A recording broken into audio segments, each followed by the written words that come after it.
Guys, നാടൻ വിഭവങ്ങളും നാടൻ രുചിയുമായി തുളസി ആൻഡ് പൂജ. ഞാൻ നിങ്ങൾക്ക് ഇന്നൊരു സാധനം കാണിച്ചു തരാം.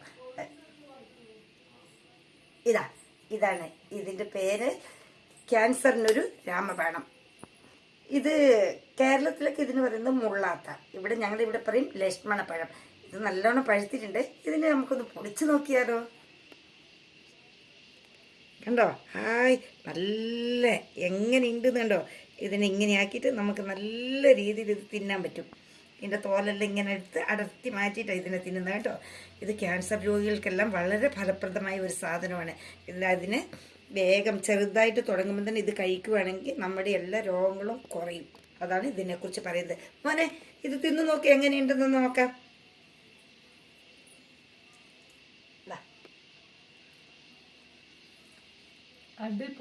അടിപൊളിയാ. ഞാനും ഒന്ന് തിന്ന.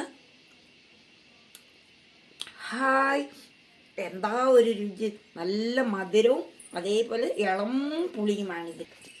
ഇതിന് നല്ലൊരു ടേസ്റ്റാണ്. എന്താണെന്നൊന്നും പറയാൻ പറ്റില്ല നമ്മൾക്ക് ഇതിനെക്കുറിച്ച്. നല്ല ഒരു എന്താ പറയുക, സ്വീറ്റ് ഫണ്ണാണിത്. ഇത് നിങ്ങൾക്ക് ഇഷ്ടപ്പെട്ടു എന്ന് ഞാൻ വിചാരിക്കട്ടെ. ഷെയർ ചെയ്യുക, ലൈക്ക് ചെയ്യുക. അടുത്ത എപ്പിസോഡിൽ വീണ്ടും കാണാം. എന്ന് നിങ്ങളുടെ തുളസി ആൻഡ് പൂജ.